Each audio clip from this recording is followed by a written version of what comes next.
এবার সরলরেখার দুইটি সমান্তরাল রেখার মধ্যবর্তী লম্ব দূরত্ব নির্ণয় এই কনসেপ্টটা নিয়ে একটু কথাবার্তা বলবো। এখানে বলতেছে কি দেখো, আর কনসেপ্টটা একটু বোঝাই, তারপরে হচ্ছে তুমি এটা ম্যাথে অ্যাপ্লাই করতে পারবা। ঠিক আছে, আর কনসেপ্ট একটু বোঝো। ধরো তোমাকে দুইটা রেখা দেওয়া আছে, এটা একটা রেখা দেওয়া আছে, এটা আরেকটা রেখা দেওয়া আছে। দুইটা রেখা সমান্তরাল, দুইটা রেখা সমান্তরাল, এটা তোমাকে বলে দিছে।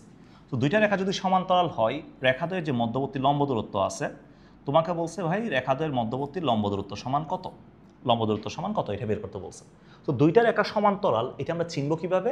এটা আমরা চিনব, এটার ধরো আমি এ রেখার সমীকরণ দিলাম x plus b y plus k one equals to zero, এটা তোমাকে দিলাম। তাহলে সেকেন্ড যে রেখাটা আসবে, এটাতে এক্স ওয়াইয়ের পথটা সেম থাকবে, কনস্ট্যান্ট পথটা ডিফারেন্ট থাকবে। তাহলে এটা যদি হয়, তাহলে রেখাদ্বয় হচ্ছে ভাই সমান্তরাল, plus k two equals to zero, তাই না? তাহলে দেখো x plus b y plus k one equals to zero, এটা একটা রেখা। X plus b y plus k two equals to zero, এটা একটা রেখা। তো এখন বলছে সমান্তরাল রেখাদ্বয়ের মধ্যবর্তী লম্ব দূরত্ব সমান কত। তো লম্ব দূরত্ব সমান আসবে ডি সমান, দেখো যেহেতু দুইটার এক্স আর ওয়াইয়ের সহগটা সেম, তাহলে কনস্ট্যান্ট পদ্ধতির পার্থক্য, কনস্ট্যান্ট পদ্ধতির পার্থক্য ডিভাইডেড বাই রুট ওভার এক্সের সহগ স্কোয়ার প্লাস ওয়াইয়ের সহগ স্কোয়ার, এক্সের সহগ স্কোয়ার প্লাস ওয়াইয়ের সহগ স্কোয়ার, এটা আসবে। তাহলে দেখো যদি দুইটা সমান্তরাল রেখার, যদি দুইটা সমান্তরাল রেখার মধ্যবর্তী লম্ব দূরত্ব কত, মধ্যবর্তী লম্ব দূরত্ব কত, এটা যদি আমাকে বের করতে বলে, তাহলে মধ্যবর্তী লম্ব দূরত্ব সমান আসবে ডি সমান আসবে মডুলাস, মডুলাস কনস্ট্যান্ট পদ্ধতির পার্থক্য, কনস্ট্যান্ট পদ্ধতির পার্থক্য ডিভাইডেড বাই রুট ওভার এক্সের সহগ স্কোয়ার প্লাস ওয়াইয়ের সহগ স্কোয়ার, এক্সের সহগ স্কোয়ার প্লাস ওয়াইয়ের সহগ স্কোয়ার, এটা আসবে। ঠিক আছে, এটা আসবে ডি সমান।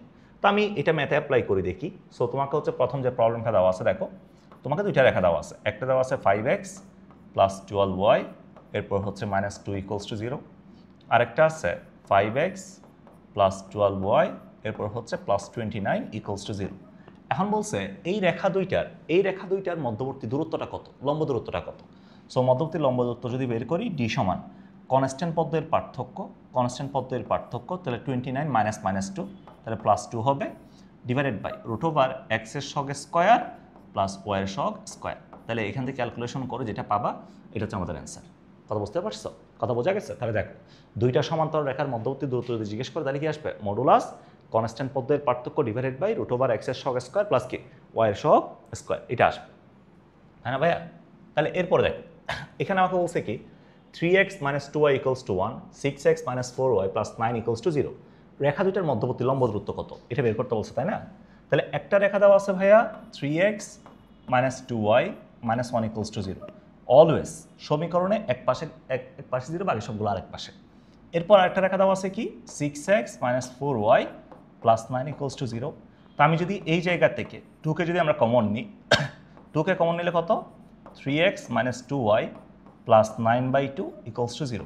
দেন 2কে পাশে নিয়ে গেলাম, তাহলে এখান থেকে বলা যাবে তাহলে 3x minus 2y plus 9/2 equals to 0, এটা বলা যাবে, তাই না ভাইয়া? এটা বলা যাবে।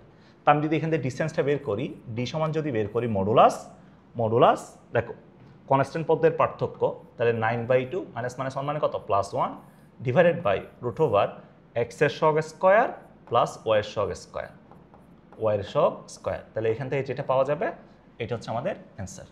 কথা বুঝছো? কথা কি বোঝা গেছে? বলো বুঝছো কি না? ওকে, ঠিক আছে। এরপরে আসো, এখান থেকে বলছে কি এই রেখার সমান্তরাল এবং তা থেকে 2 একক দূরবর্তী সরলরেখার সমীকরণগুলো বের করো, এটা বলছে না? তাহলে আমাকে যে রেখাটা দেওয়া আছে, এটা হচ্ছে 4x minus 3y minus 8 equals two 0, এই রেখাটা দেওয়া আছে। তো এই রেখার সমান্তরাল, এই রেখার সমান্তরাল বলছে, তাহলে এই রেখার সমান্তরাল রেখা যদি আমরা নিই, এই রেখার সমান্তরাল রেখা, তাহলে এই রেখার সমান্তরাল রেখা কত আসবে ভাইয়া? এই রেখার সমান্তরাল রেখা আসবে, এখান থেকে বলতে পারবো 4x minus 3y plus K equals to 0, এই রেখার সমান্তরাল রেখা হচ্ছে এইটা, তাই না? সমান্তরাল রেখা হচ্ছে এইটা। তো এখন রেখাদ্বয়ের মধ্য দূরত্ব কত একক? 2 একক, 2 একক বলছে। তাহলে মডুলাস কনস্ট্যান্ট পদ্ধতির পার্থক্য ডিভাইডেড বাই রুট ওভার এক্সের সহগ স্কোয়ার প্লাস ওয়াইয়ের সহগ স্কোয়ার, তাহলে এটা সমান কত একক? এটা সমান 2 একক।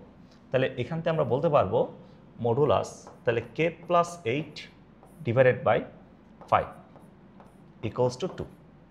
তাহলে এখান থেকে বলা যাবে মডুলাস কে প্লাস 8, এটা সমান 5 দুগুণে 10, তাই না?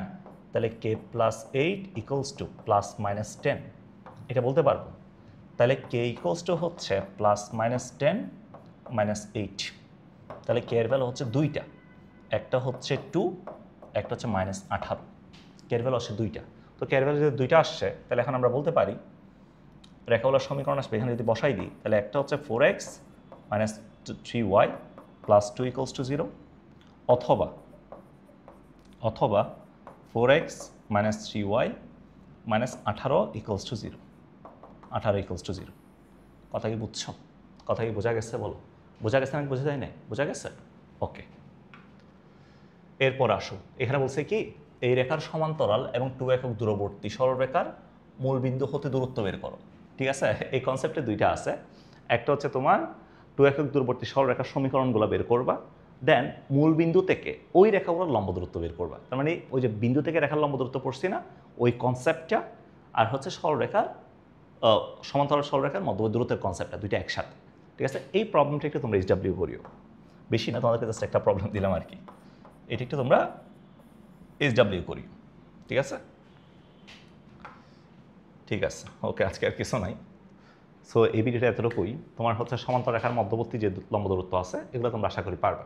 তো আমি আশা করতেছি এই ভিডিওর মাধ্যমে আমাদের মেবি 3.6 শেষ। যদি এরপরও কিছু থাকে এটা তো নেক্সট ভিডিওতে আমরা দেখব। ঠিক আছে, সবাই ভালো থাকো, আজকে পর্যন্ত আল্লাহ হাফেজ।